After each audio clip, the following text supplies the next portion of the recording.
तो कुछ दिनों से तो मैं रेगुलर डेली व्लॉग्स डाल रही थी, बट आज मैंने सोचा कि थोड़ा इन्फॉर्मेटिव वीडियो आप लोगों के साथ शेयर किया जाए। Let's share my experience. So yeah, without any delay, let's start the video. So yeah, let's get back to the caption. So छोटा सा इंट्रोडक्शन मैं आप लोगों को दे देती हूँ। मुझे पता है कि आप में से बहुत लोग मेरे वीडियो को फर्स्ट टाइम देख रहे हो। So I am from Kolkata, I was born in Kolkata. I completed my schooling from Kolkata and also my graduation is from Kolkata. उसके बाद I went to do my post graduation from NICMAR Pune. So now let's get back to my school days. जब 10th में stream select करने का time आया, so it was very clear to me कि मुझे science लेना है। अब साइंस मुझे क्यों लेना था? बिकॉज मुझे आर्ट्स पसंद नहीं था। आई डिड नॉट लाइक हिस्ट्री और ज्योग्राफी। मुझे कॉमर्स के बारे में उतना आइडिया नहीं था एंड द ओनली थिंग जिससे मैं रिलेट कर पाती थी was science.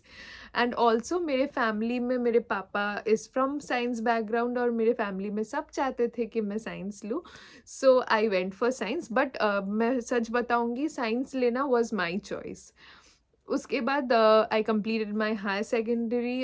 So by the time I was about to complete my higher secondary, उस टाइम तक तो सब अपना प्रिपरेशन कर रहे थे। कोई इंजीनियरिंग के लिए, इंजीनियरिंग के एंट्रेंस के लिए पढ़ाई कर रहा था, somewhere preparing for the medical entrances, but I did not have any clue. मैंने कोई प्रिपरेशन नहीं लिया था। My father wanted me to pursue engineering and at that time मेरे पास और कुछ आइडिया भी नहीं था। अरे पापा बोल रहे हैं इंजीनियरिंग करना है तो इंजीनियरिंग कर लेते, क्या है इसमें।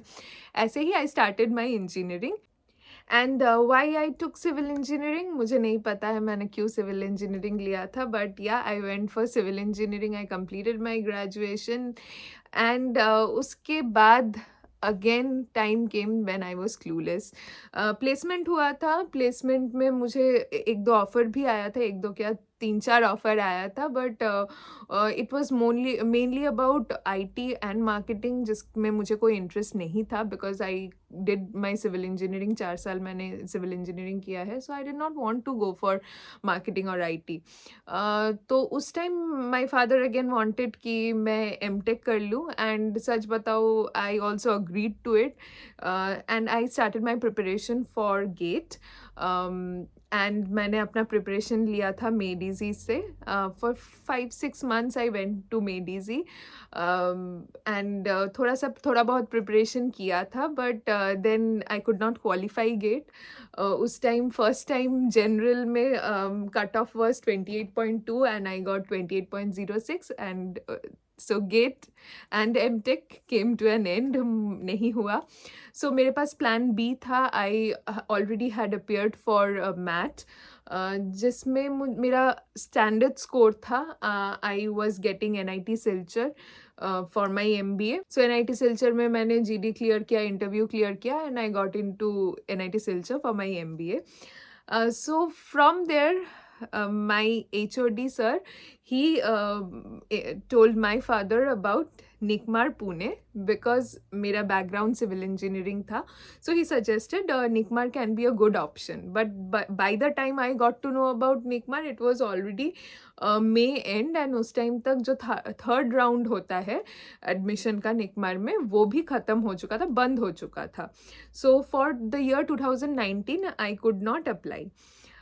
So I started doing started studying in NIT Silchar. I was doing my MBA, and by the end of 2019, that is in 2019 November, I applied for NICMAR. I did my registration. January mein I paid the exam fee, and then my exam was in mid-January, and results were declared in end of January, and मेरा selection हो गया था. तो अब admission का procedure मैं बताती हूँ. क्योंकि मेरा कोविड बैच था, लोगों को लग सकता है कि कोई इंटरव्यू कुछ नहीं हुआ था, बट हमारे टाइम पे जो फर्स्ट राउंड था उसमें एग्ज़ाम हुआ था, प्रॉपर एग्ज़ाम हुआ था, because it was 2019 and 2020 beginning January. उस टाइम कोविड का कोई सीन नहीं था उतना. तो मेरा जो था वो एग्ज़ाम हुआ था, रिटन एग्ज़ाम हुआ था, उसके बाद इंटरव्यू हुआ था. सो एडमिशन फॉर्म मैंने जब नवंबर में फ़िल किया था, तो मेरा बहुत क्लियर था कि मुझे निकमार पुणे में ही जाना है। अ, अगर निकमार पुणे में नहीं हुआ तो आई विल नॉट डू निकमार, ऐसा ही था मेरा, एकदम स्ट्रेट था। तो निकमार में मैंने अप्लाई किया था रियूम के लिए। My first preference was Rheum and my second preference was ACM, which is quite different from others, I know. And मेरा जो थर्ड ऑप्शन था that was ACM Hyderabad, which I knew कि अगर होगा भी तब भी मैं नहीं जाऊंगी, मुझे नहीं जाना था, बिकॉज मैं ऑलरेडी MBA कर रही थी। अगर निकमार पुणे नहीं मिल रहा था, विच इज़ मतलब निकमार का it is said to be the best branch, the Pune branch is said to be the best branch, अगर वो नहीं मिल रहा है तो मैं MBA छोड़ के नहीं जाने वाली थी। सो MBA में जाके जो मैंने रियलाइज़ किया था कि again MBA is not my cup of T, मतलब कोर फाइनेंस या मार्केटिंग मेरा कप ऑफ टी नहीं था। वहाँ पे मुझे लग रहा था कि यार जो 4 साल मैंने बीटेक किया है, वो तो है ही नहीं कुछ। I am leaving behind my 4 years of struggle. So I did not like MBA, नहीं अच्छा लगा। एंड ट्रस्ट मी, निकमार में मैंने अप्लाई इसीलिए किया था बिकॉज़ उसमें 2 चीज़ था। एक तो मेरा सिविल इंजीनियरिंग बैकग्राउंड काम आ रहा है, दूसरा है कि जो भी मेरा बात करने का या फिर जो मेरा मैनेजरियल स्किल्स है, जो मुझे पसंद है, वो भी वहाँ पे जाके एनहांस होगा। So that was the main reason why I wanted to go to NICMAR. So यहाँ पे भी सवाल आ सकता है कि रियूम मैंने अपना फर्स्ट प्रेफ़रेंस क्यों रखा था? अब देखो, ये आप लोगों को इलॉजिकल साउंड कर सकता है, बट जब मैंने सब्जेक्ट्स देखा था, मुझे जो लगा था कि ACM that is the advance construction management, it will be more of a site oriented training, और REUIM will be more about office oriented job. So ये सोच के मैंने रियूम फर्स्ट प्रेफ़रेंस रखा था, क्योंकि मुझे साइट पे जाना उस टाइम पे नहीं चाहिए था। आई did not want a site job. तो मैंने रियूम फर्स्ट प्रेफ़रेंस रखा था। सो निकमार में जब मैंने एडमिशन लिया था, उस टाइम 3 राउंड ऑफ एडमिशन्स होता था। एक था फर्स्ट राउंड में ही मैंने अप्लाई किया था और मेरा हो गया था। सो उसके बाद और भी 2 राउंड होता है, एंड क्योंकि वो कोविड वाला टाइम था, उसके बाद जो भी 2 राउंड हुआ था, उसमें कोई इंटरव्यू या फिर रिटन टेस्ट नहीं हुआ था। It was solely based on your experience and I don't know what. So उसके बाद हमारा सेशन जो है वो अगस्त में स्टार्ट हुआ था, and it was really fun in NICMAR. मतलब कभी ऐसा लगा ही नहीं कि यहाँ पे हम लोग बस पढ़ाई करने आए हैं। You are given every freedom to do whatever you want to do. 2 चीज़ मुझे निकमार में जाने के बाद बहुत अच्छा लगा था। एक तो ई उद्भव हुआ था, हमारे टाइम ई उद्भव था, बिकॉज़ ऑनलाइन क्लासेस उद्भव का जो मज़ा है वो हम लोगों ने बहुत मिस किया है। We have always heard from our seniors कि Udbhav is such a happening event, and हम लोगों ने उद्भव का बिल्कुल मज़ा नहीं लिया था। मतलब ऑनलाइन में it was so much fun, तो आई डोंट नो वो जब ऑफलाइन होगा तो वो इतना कितना ज़्यादा फन हो सकता है। सो एनीवे, उद्भव तो वी मिस्ड। एंड उसके बाद हुआ जो स्टूडेंट काउंसिल और आपका प्लेसमेंट काउंसिल का सिलेक्शन। अब उसमें मुझे लगता है कि प्लेसमेंट कमिटी में जाना is very much beneficial, because वहाँ पे आपका एक ट्रेनिंग हो जाता है, एकदम कॉर्पोरेट लाइफ के लिए ट्रेन्ड हो जाते हो आप।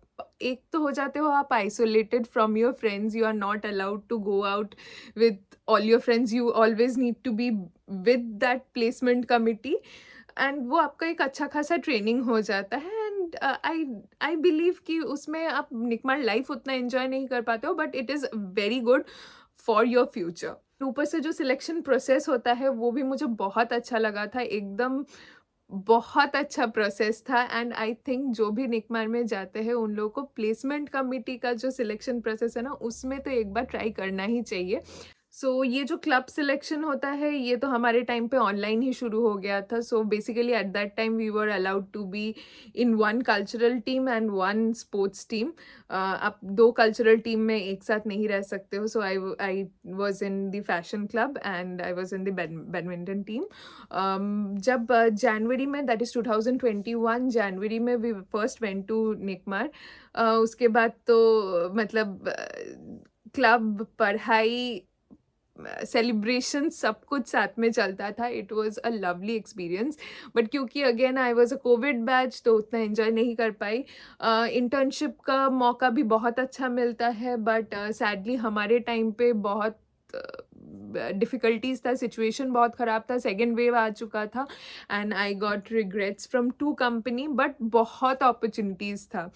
एंड उस टाइम पे भी बहुत लोगों को पेड इंटर्नशिप भी मिला था बट सैडली मेरा दो इंटर्नशिप लगा था वो दोनों में मुझे रिजेक्शन मिल गया था। रिजेक्शन एज इन कि कोविड का सेकेंड वेव आ गया था एंड उन लोगों ने ज्वाइनिंग नहीं दिया था, तो मैंने खुद से ही अपना इंटर्नशिप का जुगाड़ किया था। एंड बाय द टाइम हम लोग का सेकेंड ईयर हुआ था एंड हमारा प्लेसमेंट चालू हो गया था, the first thing I knew उस टाइम पे कि मुझे 1-2 महीने में जॉब लगाना ही लगाना है। बिकॉज मैंने इंटर्नशिप के टाइम बहुत कुछ देखा था। मतलब वो रिजेक्शन ना, वो बहुत पेनफुल होता है। मतलब you are getting the offer but you are not getting your joining dates. मतलब वो मुझे फेस नहीं करना था and I did not know कि कब फिर से कोविड का थर्ड वेव फोर्थ वेव आ जाए एंड फिर से मुझे वो वाला टाइम फेस करना पड़े। सो आई ऑलवेज न्यू कि मुझे फर्स्ट 1-2 महीने में ही अपना जॉब लगवाना है। सो उस टाइम पे मेरे पास ये ऑप्शन नहीं था कि मैं सिलेक्ट करूँ कि ये अच्छा कंपनी है, इसमें अच्छा ऑफर आ रहा है तो मैं वो वाला कंपनी सिलेक्ट करूँ। मेरे पास वो था ही नहीं। आई न्यू कि मुझे जो भी मिल रहा है, जैसे भी मिल रहा है, मुझे बस जॉब जॉइन कर लेना है। उस हमारा जो है प्लेसमेंट चालू हो गया था 2021 सितंबर से। मैंने शायद 4 कंपनी में अप्लाई किया था and the first company was mason, जहाँ पे मेरा फर्स्ट जो एप्लीकेशन था वो मेसन के लिए था। उसके बाद मैंने और 3 कंपनी में अप्लाई किया था बट मेसन में ही मेरा सिलेक्शन हो गया था। बाय अक्टूबर एंड एकदम अक्टूबर के एंड में जाके मेरा जो रिज़ल्ट है वो आया एंड मेरा जॉइनिंग था फ्रॉम 1 नवंबर। बट मेरा निकमार ख़त्म होने वाला था अप्रैल में बट उस टाइम पे हम लोगों को अलाउ कर दिया था कि you guys can join.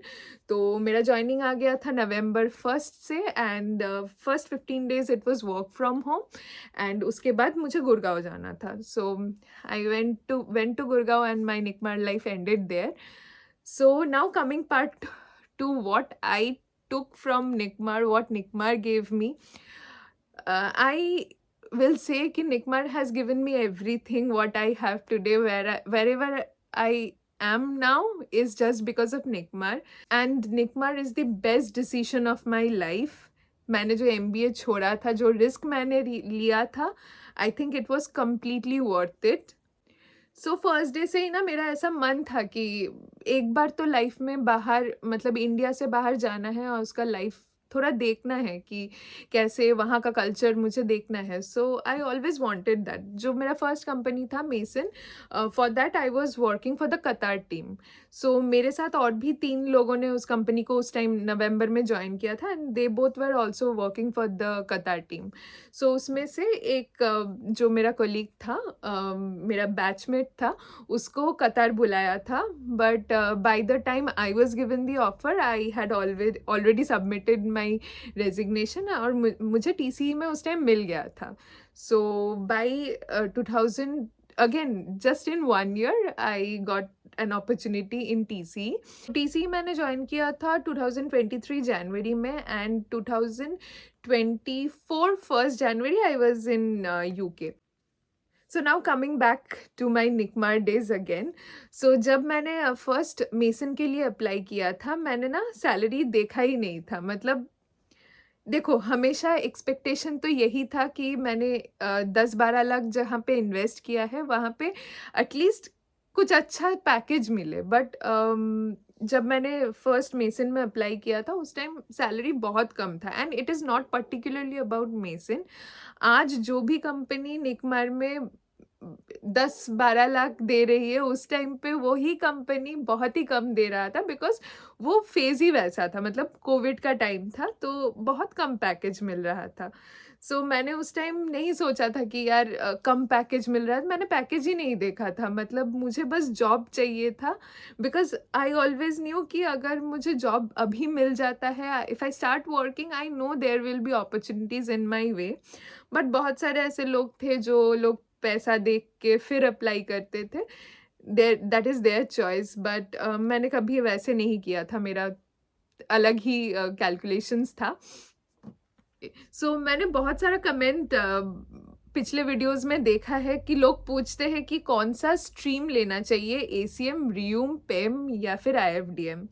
So let me tell you, industry में आप जब एंटर करोगे ना, बस निकमार का जो नाम है वही मैटर करेगा।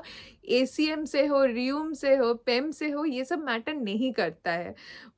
नाउ अगर आपको स्ट्रीम सिलेक्ट करना है, now it is up to you, आप कैसे सिलेक्ट कर रहे हो, आपका इंटरेस्ट किस चीज़ में है, या फिर आप पैसे का भी देख सकते हो, एसीएम में कितना पैसा लग रहा है, रियूम में कैसा पैसा लग रहा है, पेम में कैसा पैसा लग रहा है। जैसे मैंने जब रियूम लिया था, it was 12 lakh, no 13 lakh including hostel fee. वही सेम चीज़ एसीएम के लिए it was 16 lakh including hostel fee. ठीक है, लड़कियों का मैं बोल रही हूँ, लड़कों का शायद थोड़ा-सा हॉस्टल फी ज़्यादा था। सो मेरा 13 लाख में it was done, but 13 lakh तो बस हॉस्टल मतलब कॉलेज वालों को देना पड़ता है। जैसे फिर बाहर खाने जाओ और वहाँ पे तो सेलिब्रेशंस, घूमना-फिरना ये सब तो लगा ही रहता है, तो just 13 lakh was not it. मतलब मैं तो बहुत कम टाइम पुणे में रही हूँ, सो मेरा तो खर्चा हो ही गया था, प 15-16 लाख तो आराम से ही हो गया था।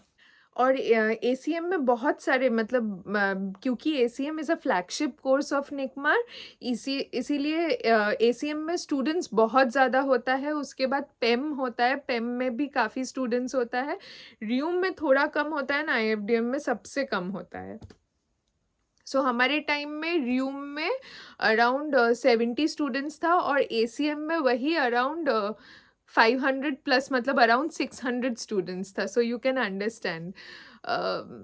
बट मैं बोलूँगी Rheum was a good decision for me, because अभी मैं जिस रोल में जॉब कर रही हूँ, वहाँ पे एसीएम के भी लोग हैं, आईएफडीएम के भी लोग हैं। तो बस यही मैं बोलना चाहती हूँ कि इंडस्ट्री में it won't matter whether you are taking ACM, REUIM और whatever. It's up to you, आपको क्या लेना है, it is on your interest. So yeah, that is it for today's video. I don't know whether I have missed any points or not. अगर आप लोगों को कुछ और further जानना है, so आप लोग ज़रूर कमेंट करना। I'll try to answer those as well. So yeah, आज के लिए बस इतना ही।